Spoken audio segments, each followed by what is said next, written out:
Kelly Vaughn, and this is Inside Indy. You know, one of the things we love doing on this show is showcasing individuals and organizations who do great things in our community. And I have a couple of people in the studio today. They're part of a very wonderful and fascinating organization, the Rotary Club. And they are Ramona Adams, and you are president of the Rotary Club of Indianapolis. That's right. Go, girl. Okay. And then we have John Mainella, who is the president-elect of the Rotary Club of Indianapolis. Welcome to the show. Thanks for having us. Thanks. Tell people who you are and what you do in Indy. Sure. Well, the Rotary Club of Indianapolis is just one of 33,000 clubs worldwide. We call ourselves Rotarians, and we are joined by another 1.2 million throughout the world. And Rotary is really founded on business networking with an incredible emphasis on service. The organization's motto is service above self. So it allows individuals to be a member of an organization that benefits them as individuals, but yet also reach out to better the community that they live in and the world as well. Okay. So what are some of the, you mentioned making the world a better place, addressing issues in the community. What are some of the issues that you will be addressing and perhaps have addressed in the past? John?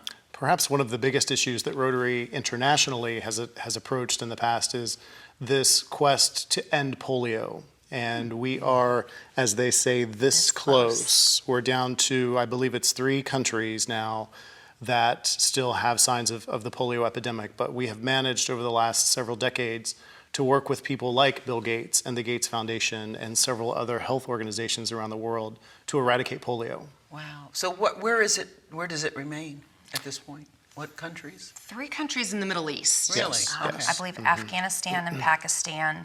And one of the biggest reasons for that is getting the healthcare workers there in order to get the vaccine to those who need it. So the vaccine is readily available. We are 99.9% eradicated. But until we can get access into all of those countries, unfortunately, there still are a few cases. Wow. But the program started in 1988, and Rotary International and the End Polio Now campaign have made incredible strides. Right. Wow. And my sister had polio as a young So you know, and fortunately, there aren't nearly the cases, especially here in the United States. So a lot of people don't know about it.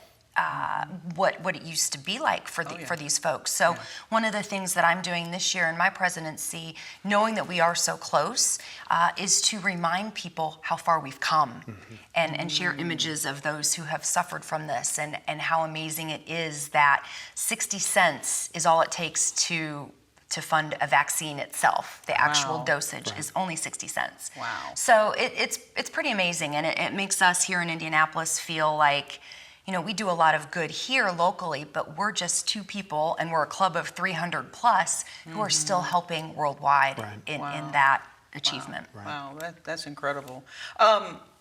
So how does one become a member of the Rotary Club? Come to a meeting. Okay. It's as easy as that, really, and come and experience all that Rotary has to offer. It's not just about networking, and it's not just about the service piece. There's certainly a social aspect to it. We have outstanding speakers on a weekly basis. We really have the who's who of Indiana and even the national scene who have spoken to our club in the past. People like Calvin Klein has spoken to our club. That's why you're so shaky. That explains it. He loved us some tips. Yeah. And we're also fortunate to have many of our elected officials speak to us on an annual basis. The governor makes an annual trip to our Rotary meeting, which happens to just be at the Ivy Tech Culinary and Conference Center on North Meridian Street. Yeah, it's great. Senator Joe Donnelly will be speaking to us August 15th, which is great. So really, it's easy to become a member. Come visit a club meeting, meet some Rotarians, interact with them. There is an application process. It's a pretty painless process, and you know, we are open and happy to talk to anyone about membership. So the speaking part of it, and that's what I remember most about. Oftentimes, as a young reporter, that was there at the Rotary Club because you had a keynote speaker. So that's you do that every week. You usually have somebody speaking. We meet every Tuesday. Wow. Every Tuesday at noon. Okay, that's all coming back to me. Yeah.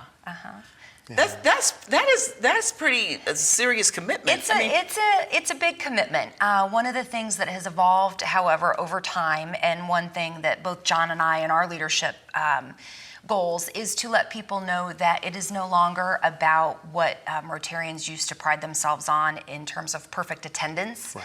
We now talk about perfect engagement. That's right. So that means being engaged as a Rotarian all the time, but that doesn't necessarily mean it's just attending a meeting on a Tuesday. It could be one of our monthly socials. It could be a Saturday service project. It could be Rotary Golf. exactly. Or the Rotary Bowling League that we Okay, have. So, okay. there are Just to lots be of a part of that. opportunities. Okay. Yeah, Right. yeah. Be active. Now, I know you mentioned the efforts to eradicate polio. What about in Indianapolis? Any particular issues that you all are addressing or that concern you? I think one of the biggest things for us, knowing that service above self is our main goal, is to get other people to understand how impactful volunteerism is in whatever cause it might be. And so to that vein, we have partnered with the city of Indianapolis on Indy Do Day, which is essentially 3 days at the end of September.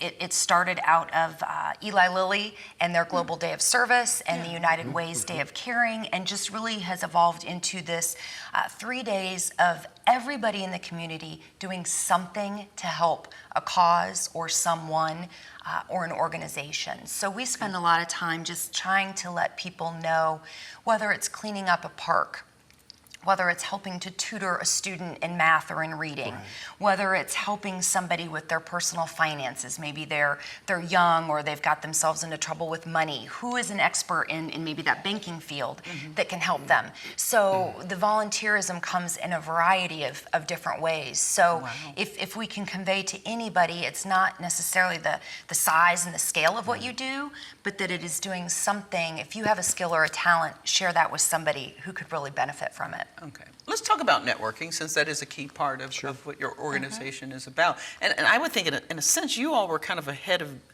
of your time in that respect. Because, Actually, Yeah, we were. yeah. And when the organization was founded in Chicago, it was founded by businessmen who wanted to be able to share their thoughts and ideas and their challenges and their successes. And I think there for a while, our club especially really focused a lot more on service and maybe lost sight a little bit of the networking aspect. But we've realized that when you come to Rotary, you can get all kinds of benefits in one organization, Right.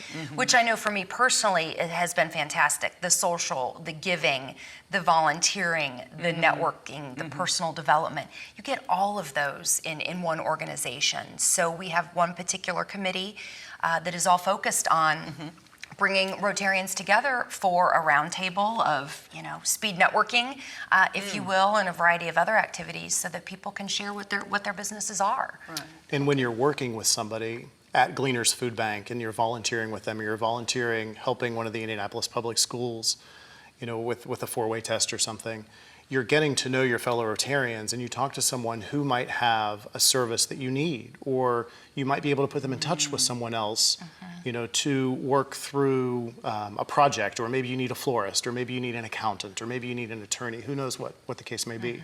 So now we're more inclined to call on our friends, because Right. our Rotarian colleagues have become friends as well. Okay, So. okay. Because Very it much really so. is about relationships, It isn't really it? is. It's all about Yeah. the It really is. relationships. Yeah. And even if John needed something that I couldn't necessarily provide, I bet in my network somewhere I could help him out. And so it's just one of those ways to grow your network and expand. And as he said, you're going to have attorneys and florists and speech coaches, and I'm in hospitality sales. John's in development for education. Right. So it's not just a group focused on those in accounting or those in another field, and all kinds of classifications of business is represented. Right. Very With this very good. like-minded idea of bettering Indianapolis.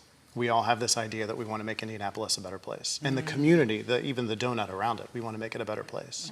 So what does Rotary mean? What is the true meaning behind, because we say Rotary Club, but I've never known what that really means. Is that is it a verb? Is it? That's a really good question. It's kind of is. I don't know. I'm just the president of it. We have, that's right. Rotary to us today is so much different than it was, in the early 1900s when it started. But our logo is a rotary wheel with hubs and spokes, and the idea of all these parts working together for a smooth path to accomplish a goal. How's that? She's good. She's good. She's good.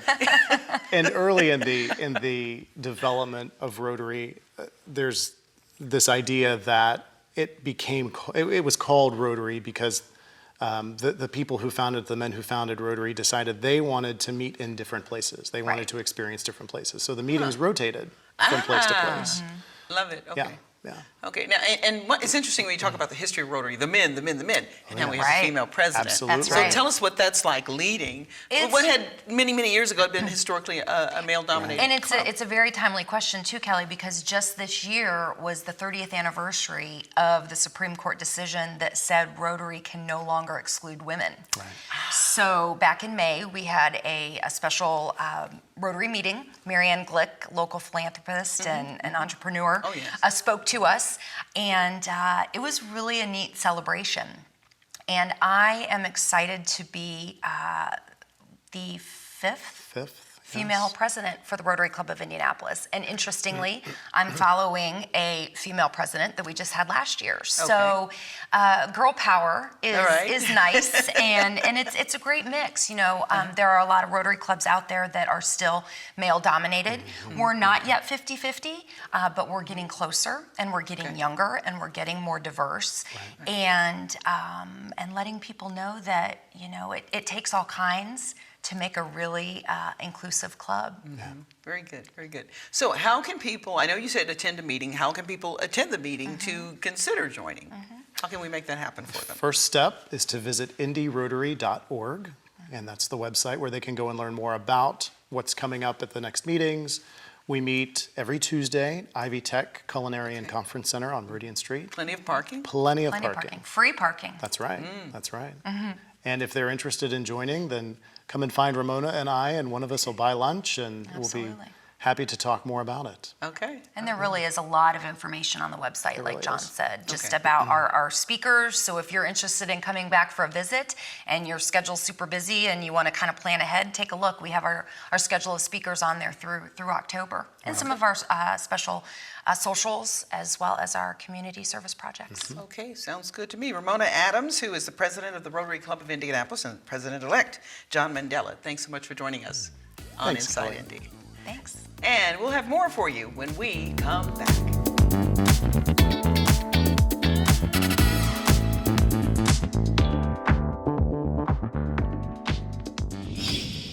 Okay, Dad.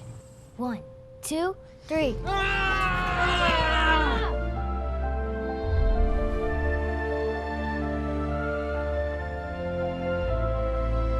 You saved me. Dad? Are you okay? I'm fine, dear. Your hero needs you now, and AARP is here to help. Find the care guides you need at aarp.org/caregiving. So there you are, shuffling through a stack of resumes, and you come to mine. This is it, first impression, my way in. But can my resume show you how I truly stand out? Like that I was studying, going to night school while working 2 jobs just to help my parents pay for groceries. Or being the first one to always step up. No, that's something you just can't put on paper.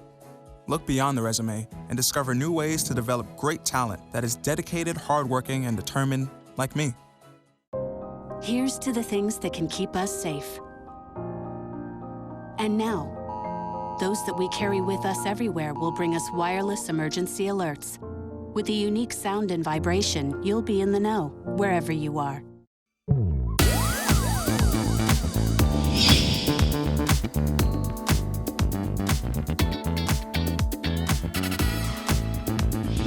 And we're back, and here on Inside Indy, families are first, and nobody knows that better than Lora Henderson, and you are the education coordinator for Families First. Certainly, yes. Welcome to the show. Thank you for this opportunity to come and share about Families First. And we appreciate you coming in. It's kind of self-explanatory, but I think it's a little bit deeper than the title. Tell us what Families First is about. Well, let's start with our mission statement. It's to create healthier communities by strengthening families and individuals through life challenges and changes. Exactly that. So we receive referrals from DCS. Our individuals can self-refer, and I usually try to say anything that's kind of disrupted the household, the family's household. And so we're there to help with that reunification and help try to get them back on track again. So in keeping with our mission, that's what we do, is we provide opportunities to strengthen the family, and hopefully when they leave from us and reunite with their families and back in their communities, they are stronger, and the communities will be healthier because of that.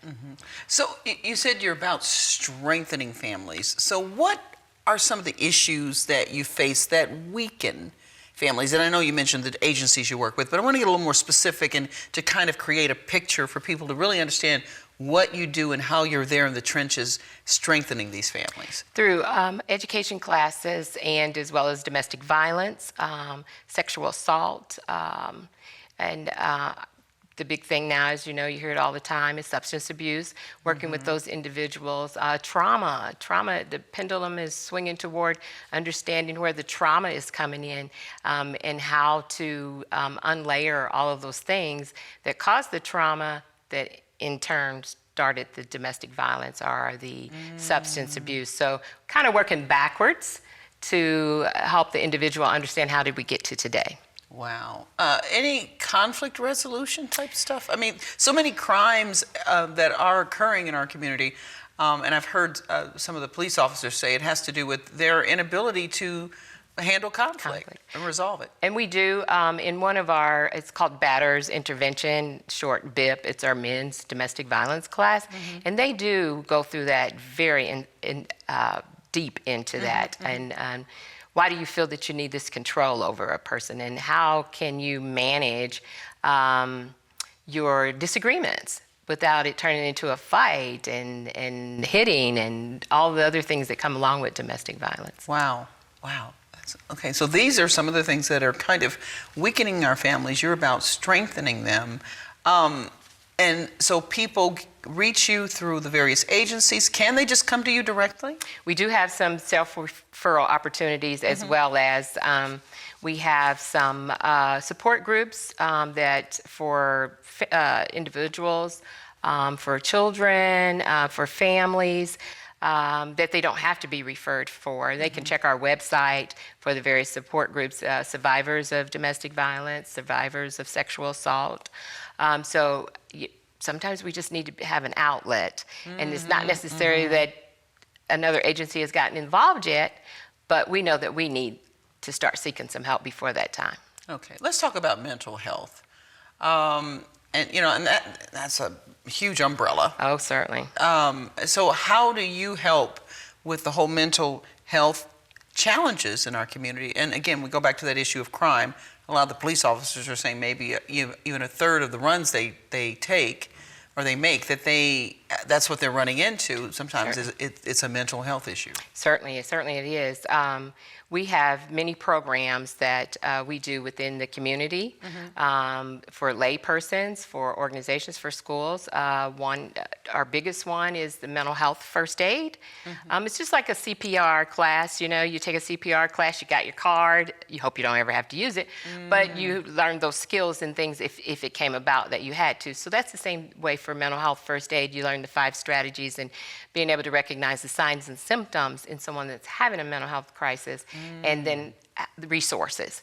If you don't come in with a degree in psychology, or that, you certainly don't have that when you leave, but it is teaching you some skills. And there's 2 separate courses in that. One is specific to youth versus the adults, because youth needs something different than the adults do. So, and that's a great one. Then we have QPR, which is question, persuade, and refer. people find it hard they may hear in the conversation of the loved one, maybe something about suicide, but I'm afraid to ask. And so that's what the QPR is helping empower that individual to ask, to be able to ask that question. And then once you ask it, hopefully you will know the places to refer them to, the resources. So that's QPR. And then we have text to talk for the youth. They can text as, something's going on, I need some help here. Our youth suicide rate is second in the nation, and we should not have that. And every 15.8 minutes of a day by NAMI, so if you want to say every 16 minutes, we lose 2 persons by suicide, but 3 times that have attempted that. So, our youth is living in the darkness. So whatever we can do at Families First through our program and through our trainings to help our families understand that and get away from the stigma, that's the big thing. Especially in the African American community, we don't want to go to the psychiatrist or the therapist, or that's just the way it's been. Yes, and so the name callings that go along with stigma. So people generally, it's 10 years pass before they may get a diagnosis, and maybe even longer than that before, or if at all, they receive treatment. Yeah. Okay, so it's never addressed because I don't know if it's a denial thing or just it's not popular or attractive, or as again we said, the stigma attached to it. You mentioned about the youth suicide prevention, and what's interesting, I think a lot of people are surprised to hear that many people kill themselves. And I think part of the problem is, and I've worked in media for many years, as a news person, we were trained not to report them. Because, and we were taught, well, that's their problem. What they think people are concerned about are the stories that might affect them. Yeah. So they looked at suicide as a personal thing. It doesn't affect people in the community, so therefore we don't report it. But when there's a homicide, we're on there because Billy shot Bob, which means Billy could shoot me. Right. So, exactly. So I think some people might be surprised to hear so many.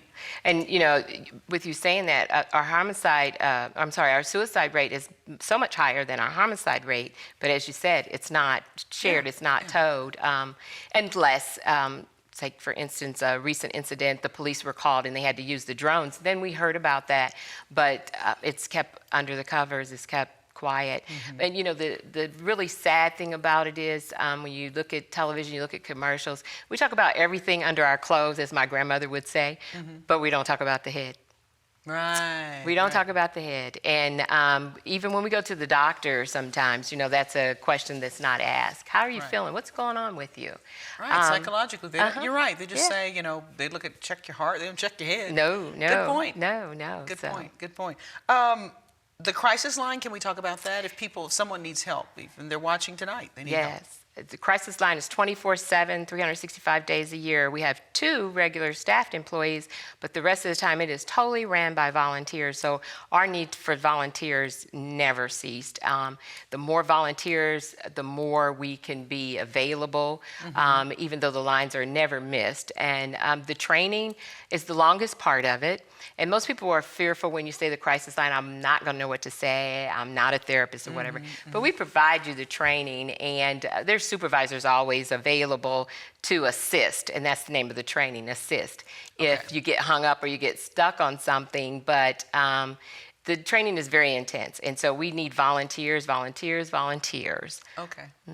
to be a part of that. So how would you get in touch with you to be a part of the crisis hotline? Our website, www.families, with families is FAMILIES, first, Indiana.org. You can go right on there and click on volunteer and register there, and our volunteer coordinator will get back with you quickly, because our next class is coming up in a few weeks.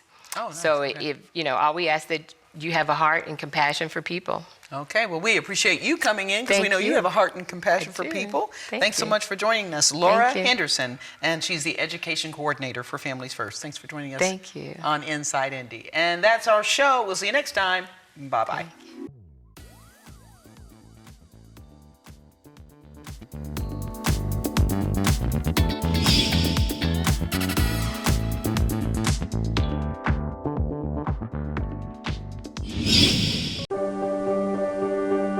Being prepared is a part of who you are, but it's especially important in the case of a disaster. Be informed about possible emergencies in your area. Make a plan that covers where you'll go in an emergency.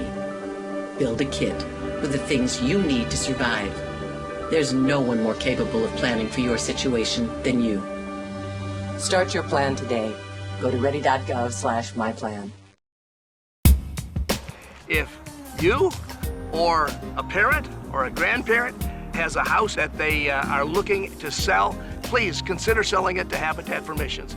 We'll provide a cash offer, no responsibility to fix the place up before it can be sold. Leave all of that to us and put our volunteers to work there, fix it up, renovate it, restore it, and sell it with the idea of donating 90% of the profit to Christian Mission. I sold my house to Habitat for Missions. We sold our house to Habitat for Missions. Just remember, 90% of the house sale profit goes to Christian ministries. Sell your house to Habitat for Missions and help us change our world. Bye, Janet. It's nice seeing you again. You look good, girl. Just let me know what I can do to help.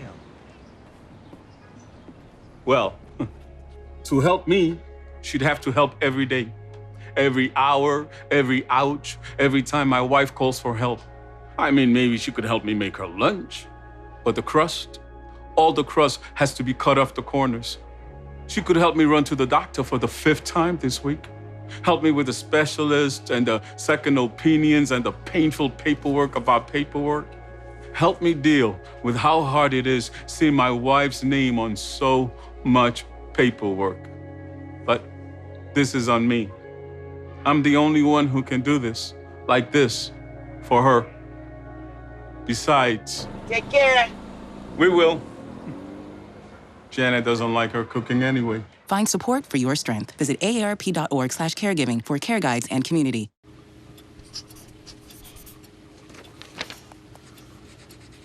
If you love them enough to relearn math so you can teach them math, then surely you'll check nhtsa.gov/the-right-seat to make sure they're correctly buckled in the back seat. Hey, let's check out this park. Oh, wow, that's really cool. To find a great local park or forest near you, go to discovertheforest.org.